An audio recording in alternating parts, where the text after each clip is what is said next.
의미가 이제 공관이잖아요. 그래서 같은 관점인데, 그래서 그 뜻은 함께 본다라는 그런 뜻이라고 합니다.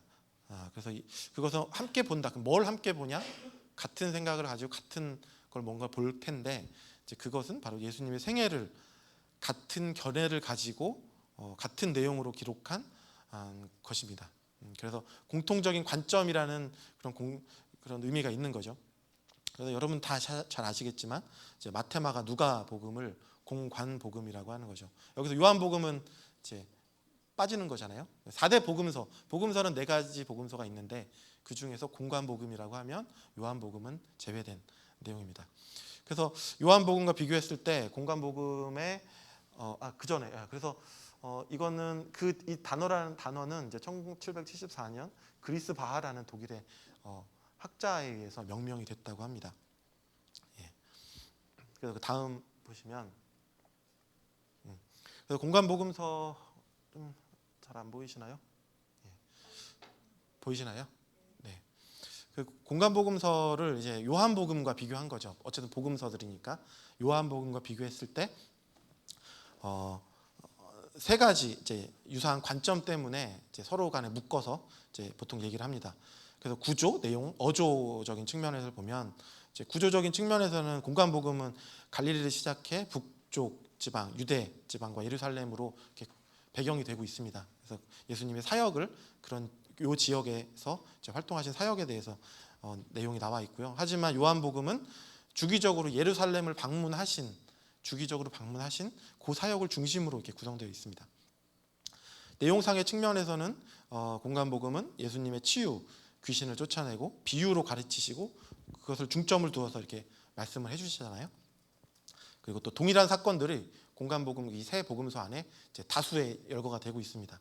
하지만 요한복음은 공관복음에 많이 나타나는 그러한 사건들이 거의 나타나지가 않아요.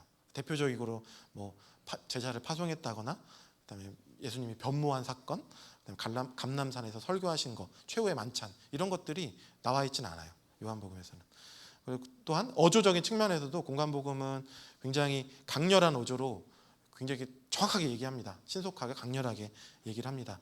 그래서 그렇게 가르침들을 막 이렇게 나열을 하는데 요한복음에서는 그렇게 하기보다는 굉장히 좀 사색적이고, 요한복음의 1장 1절부터 어렵잖아요. 말씀이 육신이 되신 그래서 굉장히 어렵잖아요. 굉장히 사색적이고 어려워요. 좀 차이가 납니다. 이런 걸 가지고 이제 공관복음과 요한복음을 비교하게 됩니다. 잠깐만요. 전에 제가 여기서 이전에 그래서 제가 급졸했다니까 사실은 잠깐 말씀드리면 제가 오늘 아침에 이제 어저께 주중에 준비를 많이 못해서 이제 어저께 밤에도 하다가 도저히 졸려가지고 회사 끝나고 와가 졸려가지고 못하다가 이제 계획에 오늘은 회사를 일찍 가서 일찍 퇴근해서 집에 와서 해야지 라고 이렇게 마음을 먹었어요. 그리고 그 마음을 먹은 순간 어제 저녁부터 졸리기 시작하더라고요. 이거는 집에 오기 전에는 내가 오늘 이거 마무리하고 무조건 잘 거야 라고 했는데 졸리기 시작하더라고요. 그래서 이제 회사로 이렇게 하고 빨리 가려고 한 점심 먹고 한 12시, 1시쯤에 오려고 했는데 또 급한 일이 또 정말 슈퍼 울트라 급한 일이 생겨서 계속 미적미적 하다가 이제 한 3시, 4시쯤 돼서야 이제 부랴부랴 이제 집에 와가지고 이제 문을 걸어 잠그고 애들이 그것도 속마음을 모르는 우리 애들이 3명이서 돌아가면서 계속 문 열어달라고 막 두들기고 막 그래가지고 자료가 이게 순서가 조금 이상해요. 그래서 제가 양해를 부탁드립니다. 그래서 먼저 순서는 이렇게 공관복음의 의미를 말씀드릴 것이고, 그다음에 사실과 해석으로서의 신약 성경을 잠깐 말씀을 드릴 거예요. 사실과 해석이 어떤 의미가 있는지는 이제 그때 말씀드리도록 할게요. 그리고 공관복음이 이제 통일성과 다양성이 있는데 내용, 순서, 또 복합적인 거, 여기는 안 나왔지만 복합적인 그런 차이가 있습니다. 근데 사실 말만 거창했지 사실 대단한 건 아니에요. 보시면. 그리고 그런 각각 복음서들의 특징에 대해서 말씀드리고 이제 결론을 맺도록 하겠습니다. 그래서 더 다음 넘겨주시면, 그래서 사실과 신약으로 해석으로서의 신약입니다. 사실 그 전에 우리가 그러면 신약을 어떻게 구성되어 있는지를 먼저 잠깐 보는 게 되게 좋을 것 같습니다. 그래서 신약은 그래서 사실이라고 하는 거는 복음서를 포함한 이런 신약들이 어떻게 이루어졌는지에 대한 연구인 거죠. 그게 사실인 거니까 객관적으로 이렇게 이렇게 이루어지고 이유가 있는 거고 그게 어떤 수준으로 연결돼 있다에 대한 사실적인 연구입니다. 그리고 또 해석이라고 하는 거는 신약의 대부분의 성경을 쓴 이제 바울의 신학인 거죠. 바울의 신학을 이제 해석이라고 합니다. 왜냐하면 바울은 그거를 해석을 했잖아요. 먼저. 그래서 바울의 신학은 대표적으로 그리스도의 부활에 기반하여 믿음으로 우리가 의롭게 된다는 거죠.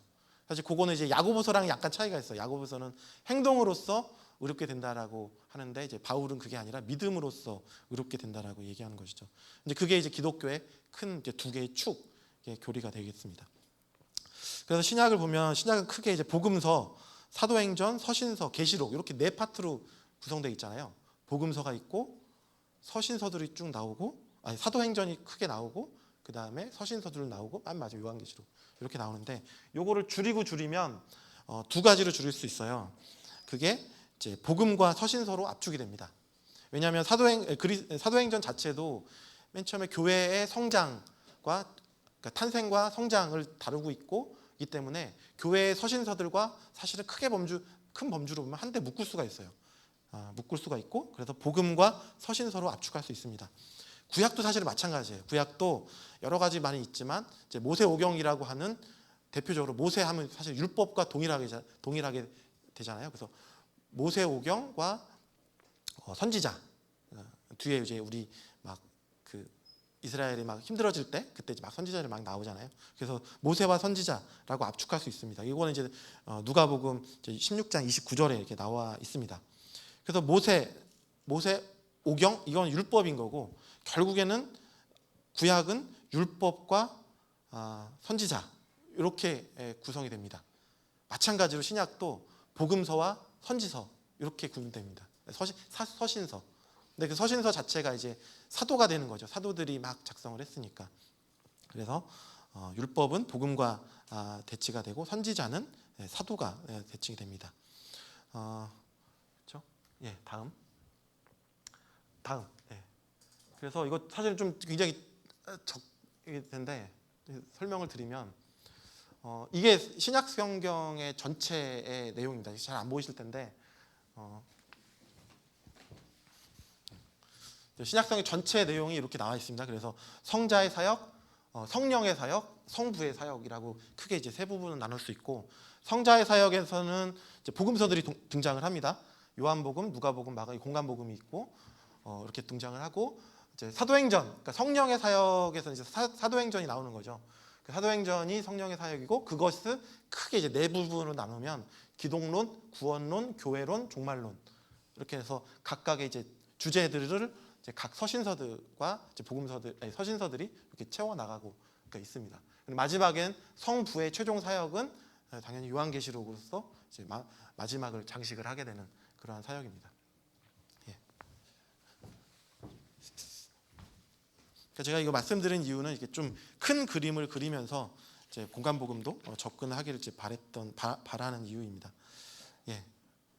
다음.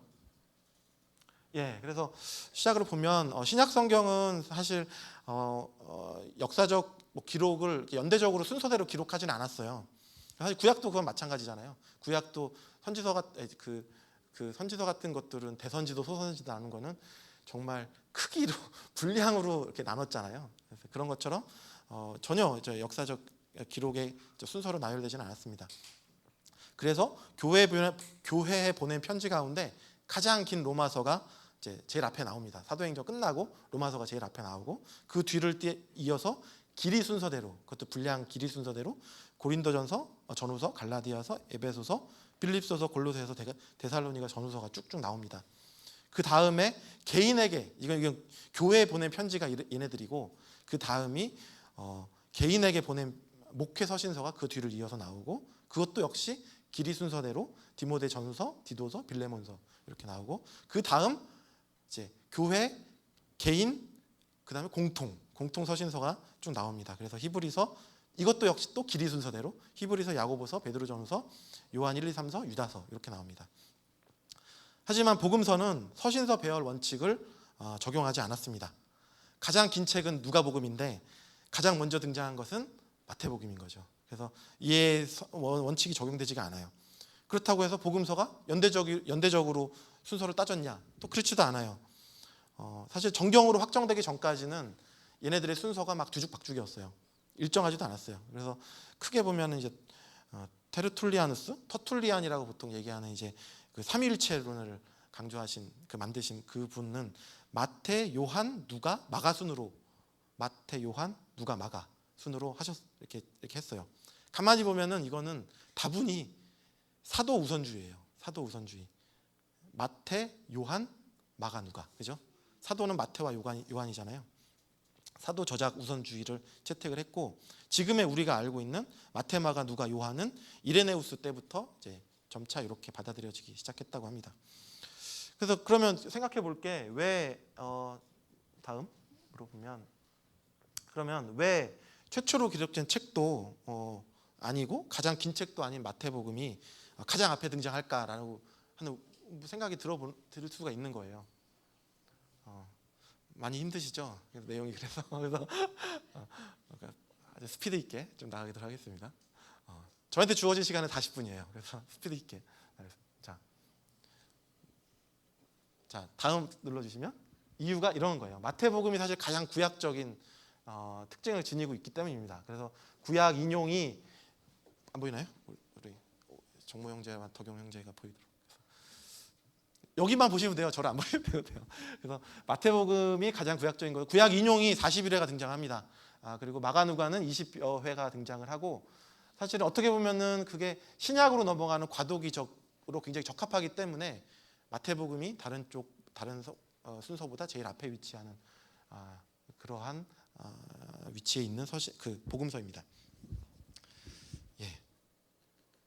다음 보면, 그럼 바울 신학은 뭐냐라는 거죠. 그래서 아까 말씀드렸지만 바울은 이제 그리스도의 죽음과 부활 사건을 이제 얘기한 거죠. 그게 핵심인 거고요.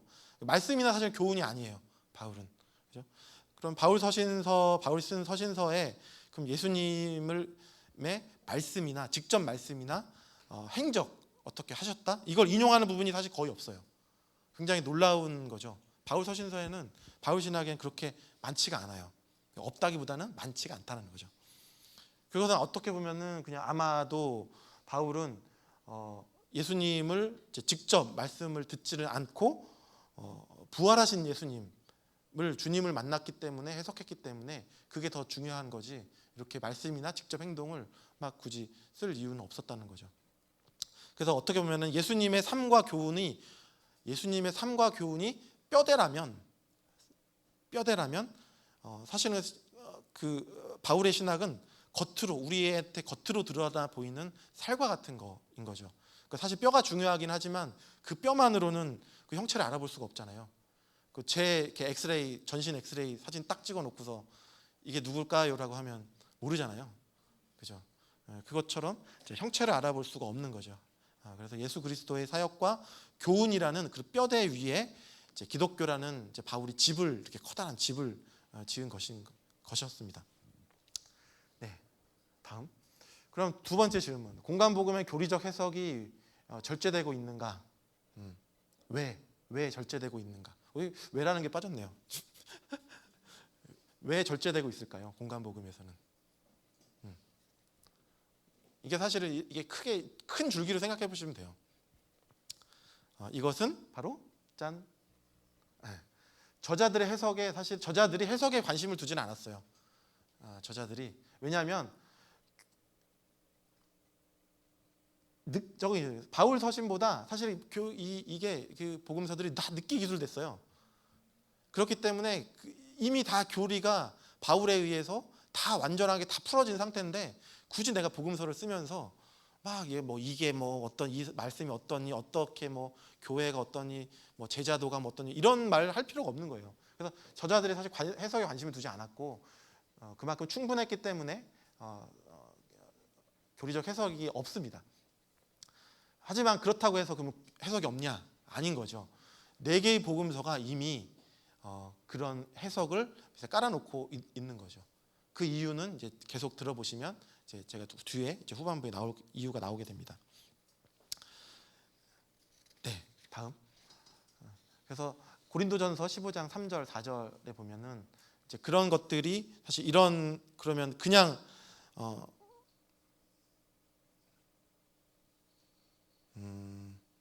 말이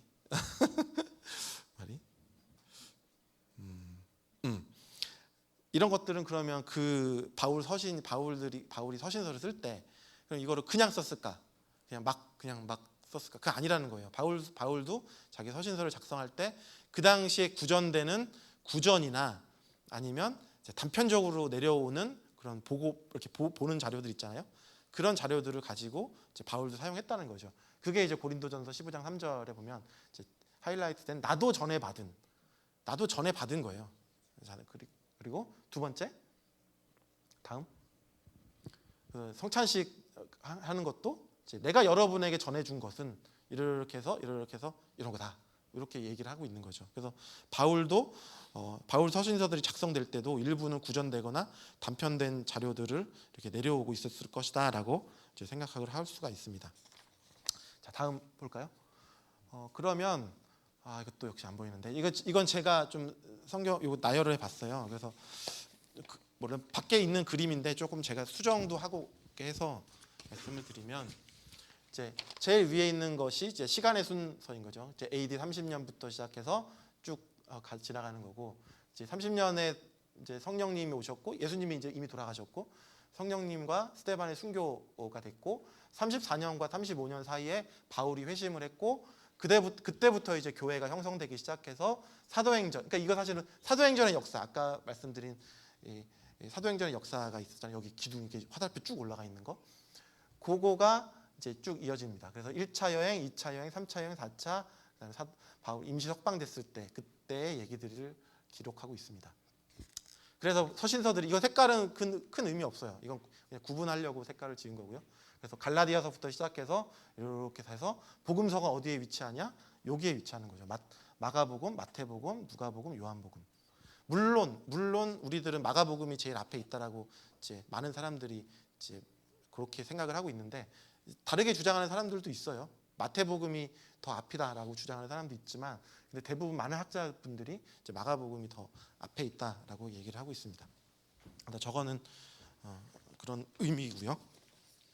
그렇기 때문에 아까 같이 서신서들이 이미 다 앞에서 바울이 교리를 다 이미 잡아놨기 때문에 복음서에 굳이 그런 교리들이 안 나와 있는 것입니다. 네, 그래서 다음 보시면 그럼 복음서가 예수님의 사후 최소한 30년에서 35년 후에 기록된 이유는 무엇일까라고 또 한번 생각해 볼 수가 있네요. 이유가 뭘까? 그러면 왜 그렇게 늦게 기록됐을까? 서신서들이 복음서가 또 복음서들은 또 이후에 더 뒤에서 기록됐잖아요. 그런 것들은 뭐냐면 복음서가 그렇게 늦게 기록된 이유는 크게 세 가지로 정리가 될 수가 있습니다. 그래서 임박한 종말론, 시급한 복음의 전파, 증인들의 생존인 거죠. 사도들의 생존. 그러니까 사실 예수님이 돌아가실 때 어떻게 하셨어요? 나는 지금 간 모습 그대로 다시 돌아올 것이며 너네들이 핍박받을 때 어떻게 하라고 가셨죠? 도망가라고 그랬잖아요. 이 고을 저 고을로 도망가라. 내가 니네들이 이스라엘의 전 고을마다 다 돌아다니기 전까지 내가 오겠다라고 그렇게 말씀하셨잖아요. 그런데 이제 그렇기 때문에 사람들 입장에서는 예수님 곧 오실 거다. 곧 오신다. 그렇기 때문에 굳이 복음서를 쓸 이유가 없어요. 좀 있으면 오실 거니까. 그래서 시급한 종말론. 그게 이제 마가복음, 마태복음, 사도행전에 이렇게 나와 있습니다. 두 번째는 시급한 복음의 전파. 말씀드린 대로 이제 좀 있으면 예수님 오시고 하니까 이거 빨리 알려야 되잖아요. 그렇기 때문에 뭐 글로 쓰고 뭐 설명하고 설교하고 이러고 자식할 시간이 없는 거예요. 그냥 막 가서 막 말씀만 막 전하는 거죠. 구태여 기록까지 할 필요도 없어요. 그게 이제 디모데후서 4장 2절에도 또 이렇게 나와 있습니다. 그래서 주님께서 다시 오실 것이니 주님의 지상 명령인 복음의 전파에 온 힘을 기울일 것이다라고 마태복음 10장 23절, 29장 19절에 20절에서 이렇게 나와 있습니다. 그다음 세 번째로 증인들의 생존. 아직까지 예수님을 직접 본 사도들이 살아 있어요. 살아 있기 때문에 굳이 이렇게 막 써서 할 이유가 없었던 거죠. 왜냐하면 모르면 바로 물어보면 되니까.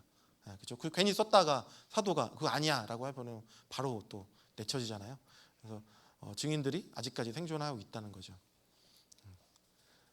하지만 이 시간들이 계속 이어지면서 예수님이 곧 오실 거, 바로 오실 것 같이 이렇게 말씀하셨는데 아쉽게도 예수님이 안 오시고 사도들이 하나 둘씩 세상을 떠나게 되는 거죠.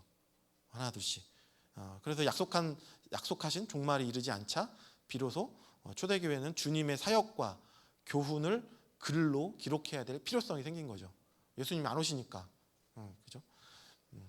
그래서 복음은 왜 문자로 기록됐을까? 예전 구전, 사실은 이스라엘의 문화, 유대인 문화들은 다 구전 문화잖아요. 구전 문화. 그런데 왜 문자로 기록됐을까라고 있는데 그건 한 세 가지 정도로 나타낼 수 있습니다. 복음의 확장, 그다음 거짓된 교훈의 공격, 표준적 가르침의 필요라고 되어 있는 거죠. 복음의 확장은 사실 이 복음이라고 하는 것과 이제 갈릴리, 예수님이 사역하셨던 그 갈릴리 촌구석, 촌마을에서 이제 막 복음이 시작됐다가 이제 선교 활동을 통해서 이제 도시로, 주변 도시로, 로마, 뭐 이렇게 도시로, 그리스 뭐 이렇게 가잖아요. 확장이 됩니다. 그래서 1단계, 보통 이게 그래서 선교의 3단계라고 보통 얘기하는데 1단계는 12사도들을 중심으로 팔레스타인, 유대 지역 사람들을 대상으로 한 복음 전파, 그러니까 1차적인 거죠. 1단계. 그 다음에 2단계가 사도들과 그 밖에 지도자들 위치에 있었던 사람들이 그리스도인의 팔레스타인을 벗어난 지역에 있는 이방인 사람들한테 전파하는 그 단계가 2단계. 그리고 3단계가 바울과 바나바 같은 헬라파 유대인들이 이방인들에게 직접 막 복음을 전파하는 그 3단계가 되는 거죠. 그래서 복음의 확장을 위해서는 이단이래. 이방 사람들은 그런 유대교의 구전 문화에 익숙하지가 않잖아요. 그렇게 훈련받지도 않았고 익숙하지 않기 때문에 뭔가 봐야 돼요. 특히나 헬라 사람들은 이게 막 철학 막 하고 막 논쟁하기 좋아하고 막 출판, 로마 시대는 또 그런 출판 문화가 굉장히 또 잘 만들어져 있기 때문에 그 출판해서 책으로 쫙 보는 게 그런 문화라는 거죠. 그래서 이제 문자로 기록됐다라고 이제 얘기합니다. 그래서 구전 관습은 기독교회에서 사실 다수를 차지하고 있었던 이방 신자들한테는 굉장히 적합하지 않았다는 거죠. 그래서 마가복음이 당시 세계 중심지였던 로마에서 최초로 출판된 거는 굉장히 의미가 있는 거죠. 그렇기 때문에 두 번째 이제 거짓 교훈의 공격입니다. 이제 그렇게 막 복음이 확장되니까 이제 교회들이 막 생겨났고 이방 지역에서도 막 생겨나기 시작했습니다. 그래서 교회 밖 공격으로부터 교회의 진리를 지켜야 되는 그런 필요성을 느꼈던 거죠. 하지만 그게 이제 문자화로 돼 있으면 조금 더 객관화돼서 얘기가 될 수가 있겠죠. 그래서 사실 팔레스타인 요 지역 1단계인 팔레스타인 지역에서 있었을 때보다 이방 지역에서 활동할 때 당연히 더 공격이 심하겠죠. 여기 일단 내 나와바리는 반은 먹고 가잖아요. 그죠? 근데 이방 지역으로 가면 아무래도 위축이 되고 공격을 받게 되고 된다는 거죠. 그리고 세 번째가 비슷한 맥락에서 표준적인 가르침이 당연히 필요했겠죠. 그래서 초대 교회 기독교 교인들이 이제 유대인들만으로 교회가 구성됐지만 이제 그게 점차 이방 세계로 전파되면서 이방인들 자체도 교육을 해야 되기 때문에 표준적인 가르침이 필요했습니다. 다음. 자, 그래서 여러분들이 이제 하이라이트인데 이제 공간복음입니다. 공간의 통일성과 다양성. 졸리시죠? 많이 졸리신가요? 안 졸려요? 웃긴 얘기라도 하나 해드려야 되는데 이제 할 얘기는 많고 지금 그래서 죄송합니다. 웃긴 얘기는 다음에. 오늘 제가 참고로 늦었던 이유는 저기 갤럭시 S9에 들어가는 그 칩이 아직 이렇게 물건으로 나오진 않았는데 거기 아주 심각한 버그가 있어가지고 그거 고치느라 그러니까 굉장히 시급한 거예요. 이게 그 갤럭시 정도만 되면 뭐 내일 하자 뭐 해도 되는데 구니까 이게 조만간에 이게 나와야 되니까 이게 굉장히 시급해요. 그래서 막 끊고 왔어요. 하지만 그냥 끊고 왔어요. 이거 더 이상 3시가 넘어가면 나 오늘 망한다. 그래서 온갖 잡생각이 드는 거예요. 그래서 이거 박 전도사님한테 메시지를 보내서 나는 못한다 그럴까 하다가 그런 생각, 오만 생각이 다 들고 왔는데 여튼 이제 하게 됩니다. 그래서 공간복음의 통일성과 다양성 보면은 이 공간복음은 앞에서 말씀드렸지만 이 세 권이 합쳐져서 하나가 된 책입니다. 그러면 그렇다고 해서 세 권이 다 있어야 이제 뭐 합쳐 완전한 거냐? 이거 예전에 우리 어른들은 아시겠지만 메칸더 V라고 있었잖아요. 메칸더 V가 예전에는 하나였는데 이제 적들한테 부서져 가지고 비행기 3개로 나눠졌어요. 그래서 걔네가 합쳐져야 이제 로봇 하나가 되는 그런 건데 복음서가 그러냐? 아니라는 거예요. 아니라는 거예요. 복음서는 그 자체만으로도 불완전한 책이 아니라는 거죠. 한 권만으로도 구원자인 메시아 예수 그리스도를 충분히 알 수 있는 그런 핵심적인 내용들은 다 담고 있다는 그런 내용인 거죠. 그러면 왜 세 권이냐? 사실은 거기에 보면 분명한 차이점도 존재합니다. 그게 이제 내용상의 차이, 순서상의 차이, 복합적인 뭐 이런 여러 가지. 사실 복합적이라고 말하지만 저게 이제 내용과 순서에 그냥 짬뽕이 된 그런 거죠. 그런 차이도 분명히 존재합니다. 다음. 하지만 이런 통일성과 다양성을 볼 때 통일성은 물론 그것이 예수님의 말씀이다, 예수님의 행적이다라는 건 동일하지만 다양한 거잖아요. 근데 그게 너무 다양성에다 빠지다 보면은 그 다양하다는 얘기가 사실 뒤에서 나오겠지만 다분히 저자의 의도가 담겨져 있는 거거든요. 근데 그거에만 너무 빠져 있으면 정작 봐야 될 예수님이 안 보이고 굉장히 지엽적인 면으로 이제 빠져들어가는 그런 오류를 범할 수가 있는 거예요. 그래서 그런 다양성에는 그런 위험이 존재한다라고 알고 계시면 좋겠습니다. 그래서 공간복음의 통일성, 다양성 보면 이제 대표적으로 이제 부자 젊은 제가 몇 개를 이거보다 굉장히 많아요. 이거는 뭐 제가 여기서 나눌 수 있는 상황이 성질의 것이 아니고 막 그 박 전사님은 뭐 아시겠죠? 너무 많죠. 그게 저 주제에 대해서는 박 전사님 모르신다니까 그냥 좀 대충 얘기해서 너무 많아요. 너무 많고 사실은 이걸 누군가가 이게 맞다 저게 틀리다라고 이제 할 수 있는 성질의 것은 아니에요. 다만 많은 학자들이 이렇게 생각하는 게 더 자연스럽다라고 그냥 흐름을 따라갈 뿐이지 이게 맞다 저게 맞다가 없습니다. 사실은. 그래서 부자 젊은이에 대해서 나오면 이제 마가복음에서는 어떻게 되어 있냐면은 이제 말씀 때문에 울상을 짓고 근심하면서 떠나갔다. 그러니까 이거는 그거잖아요. 예수님 어떻게 하면 뭐 하늘나라 들어갈 천국으로 들어갈 수 있을까요?라고 할 때 이제 예수님이 이제 말씀하신 그 내용이잖아요. 근심하면서 떠나간 거예요. 그리고 바로 이어서 예수님께서 둘러보시고 제자들에게 말씀하셨다라고 나와 있어요. 제자들에게. 마태복음도 마찬가지입니다. 젊은이는 근심하면서 떠나갔고 예수께서 제자들에게 말씀하셨다라고 저렇게 돼 있어요. 그죠? 근데 다음 누가복음에서는 이 말씀을 듣고서 그는 몹시, 여기는 이제 돈 많은 관리라고 나오는 거예요. 그는 몹시 근심하였다. 그가 큰 부자이기 때문이다. 예수께서 그가 근심에 사로잡힌 것을 보시고 말씀하셨다. 재물 가진 사람이 하늘나라에 들어가는 것은 참으로 어렵다. 사실 저게 제자들에게 말씀하셨을 수도 있고 아니면 그 부자 뭐 젊은이한테 얘기할 수도 있잖아요. 분명히 내용상의 차이가 있는 거예요. 저게. 그렇죠? 그리고 여기에는 지금 나와 있지 않지만 또 마가복음 6장, 그다음에 마태복음 13장, 좀 누가에 보면은 예수님이 이제 고향 나사렛에서 이렇게 막 방문하셔가지고 기적을 일으키시는데 거기서 나사렛 사람들이 예수님의 형제들, 가족들이 예수님을 믿지 않으니까 예수님이 거기서 기적을 행하시지 않거든요. 근데 그것을 마가복음은 예수님이 그들이 믿지 않으니 행할 수 없었다라고 표현하고 있어요. 예수님이 행할 수 없는 거예요. 근데 마태복음에서는 그들이 믿지 않기 때문에 예수님이 행하지 않았다라고 표현되어 있습니다. 내용상이 완전히 다른 거죠. 행할 수 없는 거랑 행하지 않은 거랑은 다른 겁니다. 이거는 뒤에도 말씀드리겠지만 어디까지나 다분히 그 저자의 의도가 거기에 담겨져 있는 것입니다. 예, 다음. 또 두 번째는 저거는 이제 내용상의 차이가 되고요. 이건 이제 순서상의 차이입니다.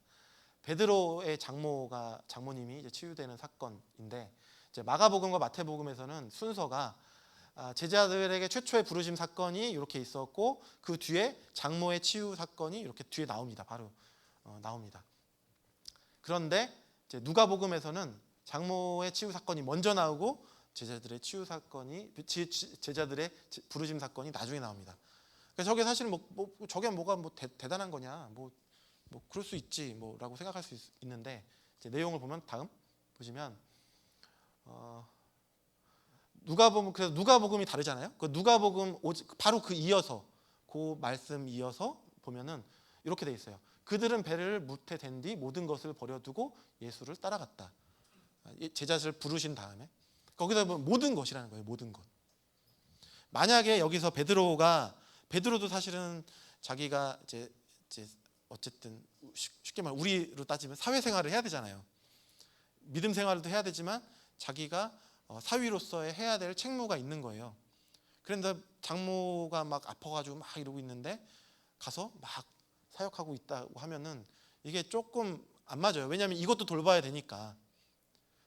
그런데 누가는 의도적으로 그걸 순서를 바꿔놔서 그래서 베드로가 모든 것을 장모의 그런 치유라는 것도 부담도 다 내려놓고 모든 것을 두고 예수님을 쫓아갔다라고 하고 싶어서 저렇게 저 구절을 쓰고 싶어서 이렇게 바꿔놨다고 합니다. 아까도 말씀드렸지만 이거는 정확한 답이 아니에요. 이럴 수도 있고 다를 수도 있는데 이게 그 사람들이 많이 이렇게 인정되는 그런 부분이기도 합니다. 예. 그래서 이런 것들이 조금씩 다른 거예요. 사실은 공간보 읽으면서. 예. 그래서 다음 보시면 그래서 부르심을 받은 후에 모든 것을 포기할 수 있게 됨을 누가를 강조하기 위해서 그렇게 순서를 의도적으로 바꿔놓은 것입니다. 그 다음에 이제 세 번째 다음 보면 이제 요거는 이제 복합적인 건데 아까 같이 순서와 내용이 다 약간씩 좀 달라지는 거예요. 뭐냐면 요거는 이제 새 침례 요한이 이제 등장하게 되는 그 내용이 이제 마가, 누가복음에서 어떻게 표현되어 있는지를 살펴보는 건데 이제 마태복음과 누가복음에서는 요한이 먼저 나옵니다. 요한에 대한 설명이 나오고 그 뒤에 이제 이사야서의 광야에서 외치는 이라고 해서 예수님의 길을 예비하는 그런 내용들이 쭉 나오게 됩니다. 하지만 다음을 보면 마가복음에서는 이사야부터 먼저 나와요. 이사야 글이 먼저 나오고 그 다음에 세례 요한이 광야에서 쭉 해서 세례 요한에 대한 내용이 나옵니다. 이제 이렇게 한 이유는 저기 나와 있는 것처럼 마가는 심판 선포자로서의 역할보다는 죄사함의 침례를 통해 예수님의 길을 예비하는 자로서 침례로 강조한 거죠. 그러니까 사실 우리가 성경을 읽다 보면은 족보도 그렇잖아요. 족보를 하나님부터 아브람부터 시작해서 쭉 가다가 아담부터 시작해서 쭉 가다가 창세기에 보면 노아에서 딱 끊기잖아요. 끊기는 시점에서 사실은 새로운 이야기가 이어지거든요. 그런 것처럼 그냥 이건 제가 사견인데 저렇게 이제 내용 먼저 설명을 하고 중요한 것들은 그 뒤에서 설명하는 그런 방식이 아마도 저런 그 당시에 이렇게 유행이 이렇게 됐던 기술이 됐던 이런 방식이었던 것 같아요. 분명히 그렇게 배치가 또 다분히 있는 거죠. 그러면 복합적인 거 이건 순서인데 복합적인 게 뭐냐라고 보면은 사실은 마가복음에는 마태복음과 누가복음에는 이 뒤에 사실은 요 뒤에 나오면 이제 바리새파와 사두개파 사람들이 침례 받으러 막 옵니다. 이제 침례 요한한테 받으러 침례 오는데 그것을 독사의 자식이라고 아주 강도 높게 비난하는 내용이 나옵니다. 하지만 마가복음에는 그러한 게 등장하지 않아요. 그래서 오로지 마가는 저렇게 선포하는 침례 요한의 역할을 강조하기 위해서 이렇게 이제 좀 마사지를 한 것입니다. 예, 다음. 그러면 요건 제가 그냥 집에서 심심할 때 이렇게 해봤는데 뭐냐면 그냥 엑셀로 한번 정리를 해봤어요. 전체를 다. 그래서 안 보이시겠지만 제일 왼쪽에 있는 거는 이제 내용인 거고 이제 오른쪽에 세 줄은 이제 마가, 마태, 누가 뭐 이렇게 돼 있습니다. 이제 그것들이 얼마나 비교되고 여기서 나오고 안 나오고 막 이런 걸 조사해 본 거예요. 그래서 아직은 완성된 분이 아니라서 그냥 이렇게만 보여드리는데, 실제로 이렇게 그러면 이런 차이들이 얼마나 차이가 있을까라고 살펴보니까 이제 찾아봤어요. 찾아보니까 이제 마태복음은 한 40% 정도가 독특한 내용이 나오고, 마가복음은 한 10% 정도, 누가는 50%, 요한복음은 서두에서 말씀드렸지만 얘는 이제 목적이 완전히 다르기 때문에 공통된 게 별로 없어요. 그렇기 때문에 독특한 거 90% 이렇게 나옵니다. 예. 다음. 그러면 왜 이렇게 차이가 날까? 사실 이게 어떻게 보면 공간복음의 우리 이거는 이제 많은 분들이 이렇게 말씀하시는 건데, 공간복음의 문제라고도 해요. 공간복음의 문제점이라고 하는데, 유사성과 상이성이 동시에 나타난다는 거죠. 그러면 그것들이 어떻게 기록됐길래 과연 이렇게 나타났을까라고 보면은, 이제 주장하시는 분이 독립기록서를 주장하십니다. 그래서 구전되고 단편적인 지식들이 많이 있었던 내용들이 마태, 마가, 누가가 이렇게 독자적으로 이렇게 묶어서 편찬을 했다라고 해서 독립기록서를 주장하시는 분이 있습니다.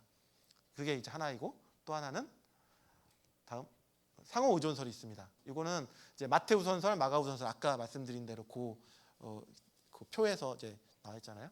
그래서 마태를 누가와 마가가 이제 인용을 했고, 마가는 또 마태와 누가를 동시에 인용했고, 이렇게 누가는 마태를 인용을 했고, 이게 마태우선설입니다. 하지만 마가우선설은 뭐냐면, 마가복음이 먼저 쓰여지고 큐자료라고 하는 예수님의 말씀 자료라고 따로 이렇게 존재했던 그런 자료가 있어요. 그 자료와 함께 마태와 누가가 이렇게 취한 거죠. 서로 교차해서, 마태와 누가가 교차해서 취한 건 아니고 말씀 자료와 이제 마가복음을 이제 한 거죠. 보통 눌러주시면, 그래서 보통은 어느 게 맞는지를 몰라요. 하지만 어느 게 맞는지 몰라요. 하지만 이제 저거 굉장히 오래 연구를 했어요. 이렇게 쫙 펼쳐지고 이렇게. 근데 생각보다는 별로 효과가 없네요. 예, 번쩍번쩍 해야지 될 것 같은데. 그래서 사실은 알 수는 없어요. 알 수는 없지만 여러분들이 한번 이제 이렇게 찾아보시고 이제 나름대로 정리를 그냥 하시면 될 것 같아요. 예. 다음 보시면, 하지만 그 마가우선설에도 두 가지 종류가 있다고 합니다. 그래서 잘 안 보이시겠지만 이 아까 같이 이렇게 마태, 누가가 마가를 이렇게 큐자료와 함께 이렇게 별도로 독립적으로 인용을 한 것도 있고, 이게 두 자료설, 자료를 두 개만 인용을 했다, 두 자료설이 있고, 아니다, 그렇게 함으로도 너무나도 아까 같이 이제 독창적인 내용들이 많이 나온다. 그럼 어떻게 설명할 거냐라고 봤을 때 네 자료설이라고 해서 이제 그런 거랑 마가와 큐자료가 아닌 다른 별표와 오각형의 자료들이 있어서 걔네들을 이렇게 취했다라고 해서 네 자료설이 있습니다. 하지만 네 자료설이라고 해서 그게 하나의 큰 흐름이다, 이게 아니라 그냥 두 자료설의 그냥 하나 일부일 뿐이에요.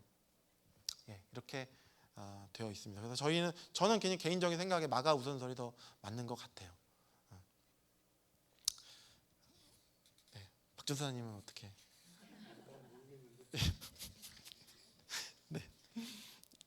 예, 그래서 다음 넘겨주시면, 그래서 이제 정리 모드로 들어갈 텐데, 사실 요 한 페이지에서 제가 말씀드릴 내용이 꽤 많습니다. 그래서 조금 시간이 없는데 빨리 좀 말씀을 드리면, 그래서 결론적으로는 통일성과 다양성이 여러 가지가 있어요. 그래서 저자인 마태, 마가 요한이죠. 마가 요한. 그러니까 여기에 마가라는 이름과 요한이라는 이름이 서로 다른 건 아시죠? 이거는 이제 그 유대 지방의 얘기고 말이고, 저게 요한이 어딘가요? 로마, 그리스인가요? 그쪽에서는 요한이라고 이렇게 표현을 하고 있고, 이름이 두 개인 거죠. 그래서 누가 이렇게 자르고 있습니다. 그래서 하나씩 살펴보면은 여기가 좀 저는 개인적으로 준비하면서 여기가 제일 재밌었어요. 보면은 이제 마태복음은 저자가 이제 마태임을 암시하는 흔적들이 곳곳에 등장합니다. 그래서 그거 뭐냐면, 이제 마태가 세리잖아요, 세리. 그래서 마태복음에서는 셋돈이라고 하는 내용이 많이 나옵니다. 셋돈, 돈, 세금, 세금을 내는 돈이라는 구체적인 단어가 막 사용됩니다. 그게 이제 22장, 12장, 22장에 사용되고 있습니다. 그런데 마가와 누가는 단순히 그거를 데나리온이라고만 그냥 표현을 합니다. 하지만 마태는 분명히 그걸 세금 내는 돈이다라고 정확하게 표현을 하고 있습니다. 왜냐하면 자기가 출신이 세금을 이렇게 걷는 사람이잖아요. 그래서 돈에도 굉장히 밝았을 거예요. 그러니까 됐고, 마태복음에서만 성전세가 등장을 합니다. 그다음 17장에 이게 등장을 하고요. 그것은 어쩌면 당연한 것이 마태가 세리로서 돈에 대한, 세금에 대한 관심이 굉장히 많았을 것이라는 것을 추측을 할 수 있고요. 그렇기 때문에 이 굉장히 돈을 다루는 사람이었기 때문에 굉장히 이게 꼼꼼했을 것 같아요. 그러니 예수님의 말씀도 굉장히 체계적으로 잘 정리를 했어요. 마태복음이. 그래서 크게 예수님의 설교를 5편의 설교로 잘 묶었습니다. 그거를 굉장히 조직적이고 체계적으로 쭉쭉 정리를 했어요. 이건 뭐 나중에 그거는 이제 기회가 되면 말씀드리겠고, 그리고 또 마태복음에서만 동전 명칭으로 가장 값비싼 금이 나왔어요. 그래서 마태복음 10장 9절에 보면 이런 얘기가 나옵니다. 전대에 금화도 은화도 동전도 넣어 다니지 말아라라고 되어 있습니다. 하지만 이제 마가복음과 누가복음에서는 이런 얘기가 금이 아니라 그냥 동전 아니면 그냥 은전 이 정도 수준에서만 나왔지 이제 금이라고 크게 나오질 않아요. 또한 화폐 단위인 달란트가 마태복음에서만 사용됐어요. 그래서 1만 달란트 빚진 자 막 이런 거 나오잖아요. 그래서 1만 달란트가 뭐 아시겠지만 어제 금 시세로 34.2kg인데 어제 금 시세로 15억 5천만 원입니다. 굉장히 그 당시에 사용되기 굉장히 큰 단의 돈인 거죠. 단위의 돈. 그것을 마태는 한 거죠. 쓴 거죠. 왜냐하면 자기 세금이니까, 세금 거두니까 아무래도 큰 단위에 굉장히 익숙했을 그럴 겁니다. 그래서 마태복음이 이제 다른 복음서와 구별되는 5가지 특징이 이렇게 좀 나와 있습니다. 그래서 복음서 중에 아까 말씀드렸지만 굉장히 구약적인 거고요. 서신서 중에서는 가장 구약적인 게 히브리서입니다. 히브리서. 그래서 구약적이라는 말은 이제 많이 인용됐다라는 그런 말이었다고 말씀드렸잖아요. 그래서 많이 인용됐고 그 대상이 이렇게 왜 저쪽 이방 사람들이 아니라 기본적으로 유대 사람들을 대상으로 이렇게 썼습니다. 그리고 또 교회를 위한 복음서라고 합니다. 복음서 중에서 유일하게 교회라는 단어가 3번이 사용됩니다. 16장과 18장에서 3번 사용됩니다. 그리고 범죄한 형제를 교회 내에서 이렇게 다룸에 있어서 3번 정도를 이제 절차를 거치게 합니다. 이런 것들은 이제 오늘날의 3심 재판과도 굉장히 유사한데 이러한 특징들이 많이 있어요.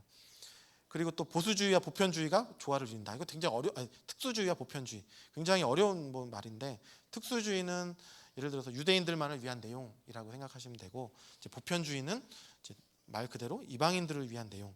이제 보편주의의 증거가 뭐냐라고 보면은 이제 부도덕한 사람들도 거룩한 예수님의 조상 족보에 등장하게 되는데, 이제 다말, 라합, 룻, 우리아의 아내 뭐 이런 사람들까지도 이제 다 등장을 하게 됩니다. 근데 이것들이 만약에 굉장히 이제 이방적이지가 않으면 이런 사람들이 다 있을 이유가 없어요. 그 유대교 안에서만 이렇게 딱 얘기가 회자가 될 거면 이 사람들이 있을 필요가 없거든요. 그래서 또한 동방박사라는 그런 나오잖아요. 예수님 태어나실 때 이런 것들은 굉장히 선교적 모티브를 갖고 있다라고 이제 얘기하고 있습니다. 그리고 또 모든 예수님 올라가실 때 모든 족속을 제자 삼아라라고 할 때 그런 모든 족속.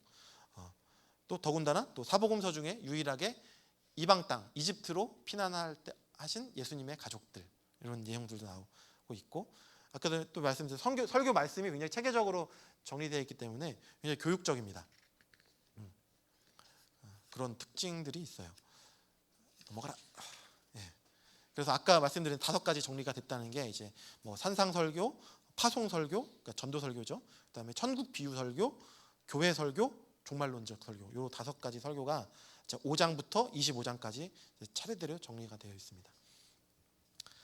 그래서 더군다나 또 제자들이 그래서 예수님의 말씀을 많이 들었기 때문에 제자들이 더 이해하고 깨달았다는 내용들이 훨씬 더 많이 등장을 합니다. 마태복음에서는. 그리고 이어서 메시아의 관심도 두드러지고, 그래서 그것이 뭐냐면 뭘 이루려 합니다.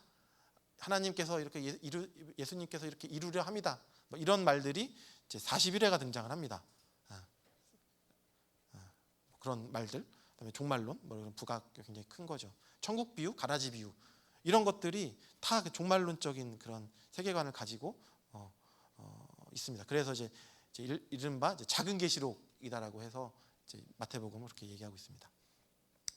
그런 특징이 있고요. 마가복음은 이제 마가 요한이 썼고 마가라는 사람은 바나바 사도행전을 보면 바울과 바나바를 동행했다가 알 수 없는 이유로 다시 돌아가잖아요.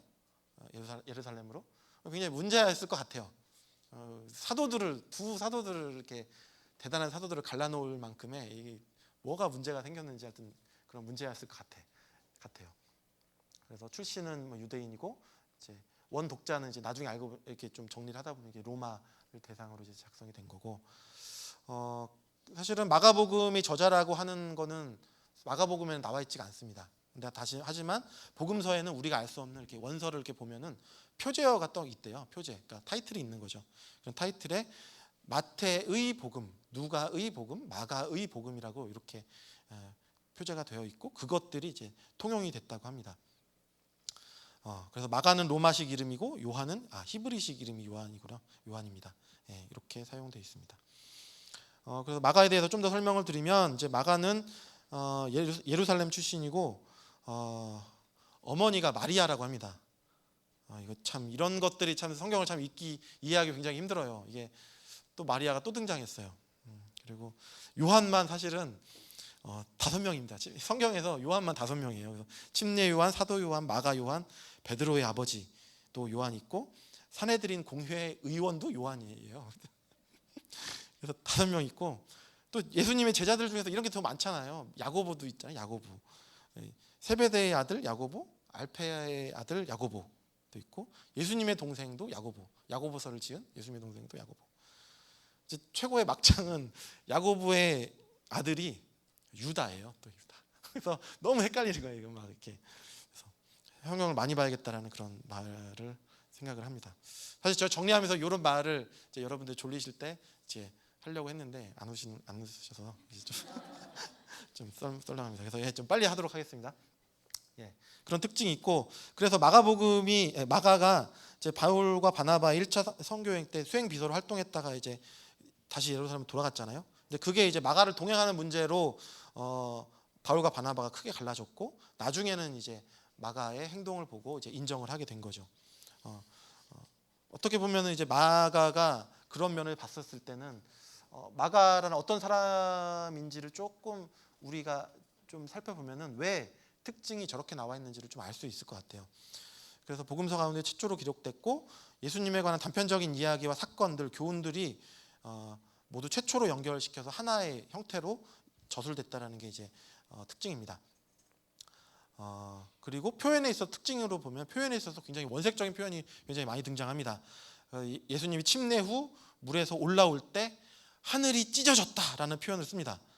마태와 누가는 아주 부드럽게 하늘이 열렸다라고 표현을 쓰는데 이제 마가는 찢어졌다라는 표현을 씁니다. 또한 이제 마가는 예수님과 가족들이 이제 당시 사람들에게 예수님이 사람들과 당시 사람들에게 미쳤다라는 소리를 듣는다고 해요.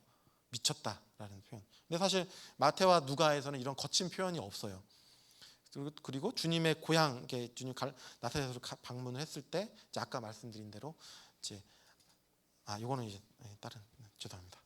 따라하고 또 이런 표현들이 있어서 굉장히 슬픔, 동정, 그러니까 불쌍히 여기시고 그다음에 뭐 단단히 이르시고 그러니까 엄격한 거, 그다음에 분노, 노하셔서 놀라움, 놀라셨다, 슬픔, 탄식하고서 이런 표현들이 마가복음에 굉장히 많이 나옵니다.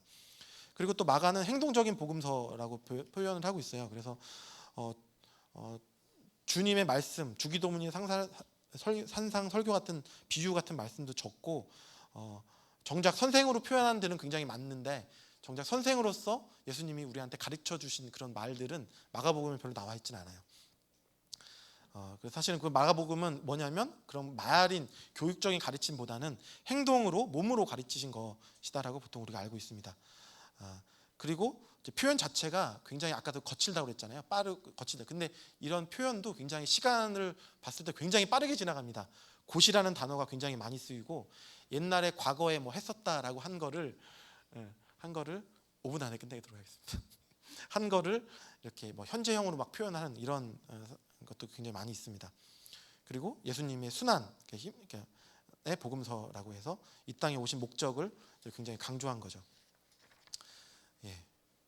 그리고 또 보면은 다른 것도 있습니다. 예. 그래서 이런 특징들이 있고 이제 누가복음은 이런 특징이 있다고 합니다. 그래서 크게 정리를 하면은 이제 다른 것들과 좀 다르게 누가복음은 가난한 자에 대한 관심이 굉장히 많습니다. 그래서 일명 가난한 자의 복음이라고 보통 얘기하는데 그것이 이제 뭐 재물 소유에 관한 이런 것들이 굉장히 많이 등장을 합니다. 그래서 결국에는 최종적으로는 이런 것들이 선한 사마리아인의 비유, 어리석은 부자의 비유, 탕자의 비유, 불의한 청지기의 비유, 부자 나사로와의 비유 이런 것들이 다 이제 누가복음에 이제 나와 있게 되는 것이죠. 이런 것은 철저하게 누가가 의도성을 가지고 작성한 것입니다. 그래서 누가는 그런 부자들, 사실은 그 누가가 있었던 그 교회에 있는 그 사람들의 구성원을 살펴보면은 돈 많은 소수의 사람과 돈 없는 가난한 사람들과 많은 사람들과 그 다음에 이방 사람들이 막 섞여 있었을 거예요. 그러면 누가는 그것을 돈 많은 사람들은 그 재물을 어떻게 사용해라라고 하는 구제에 사용하라라는 구체적인 행동까지도 이제 여기서 이제 얘기를 하고 있는 거가 이제 누가복음입니다.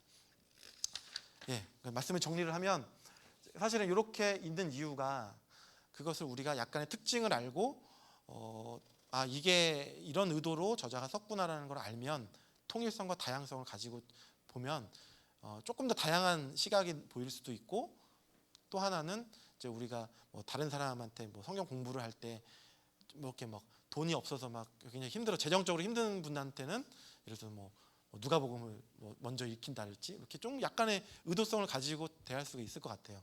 그런 전략적으로 그렇습니다. 그래서 통일성은 정리를 하면 예수님의 생애와 교훈 이 역사성이 이제 흔들리지 않는다라고 하는 그런 통일성이고 그래서 그분은 그리스도이시다라고 해서 마지막에 공간복음이 끝나고 요한복음에서 예수님이 누구신지 예수님이 그리스도이심을 이제 확 이제 못을 박는 그러한 복음서가 이제 등장을 합니다. 다양성은 이제 각각의 이렇게 아까 말씀드린 대로 이러한 다양성을 가지고 이야기가 진행되고 있습니다. 예, 마치도록 하겠습니다. 이게 굉장히 어려운 내용인데 이제 한번 크게 오버뷰를 해드렸습니다. 그래서 여러분께서 한번 이렇게 다는 못 기억해도 이제 이런 거가 있다더라라고 한번 생각하시면 좋을 것 같습니다. 예, 말씀을 마치도록 하겠습니다. 기도하고 말씀 마치도록 하겠습니다.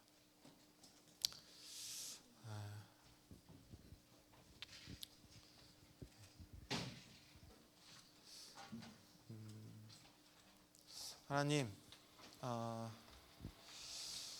굉장히 어려운 말씀을 저희가 봅니다. 정말 주님, 그 말씀 가운데 다양한 말씀 가운데 분명히 주님께서 우리에게 하신 말씀이 분명히 존재합니다.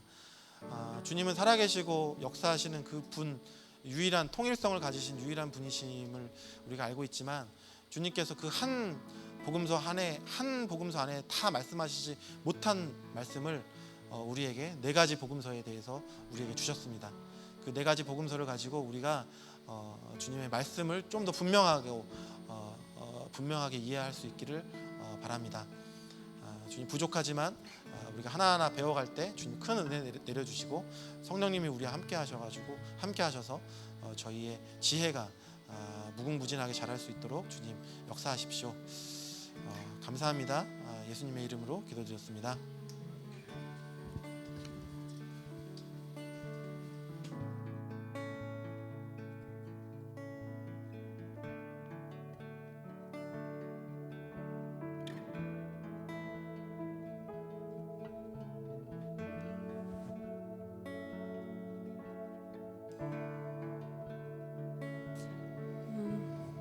네, 너무 귀한 말씀인데 시간이 촉박해요. 네, 좀 아쉽네요. 이 시간에는 유해신 사모님을 위해서 기도를 했으면 좋겠습니다. 제가 예배 끝나고 카톡을 확인했는데 8시 조금 전에 사모님이 카톡을 보내셨네요. 어제 보면 제 배터리도 다 돼가고 제가 아마 못 봤으면 오늘 저녁에 기도를 못 할 뻔했어요.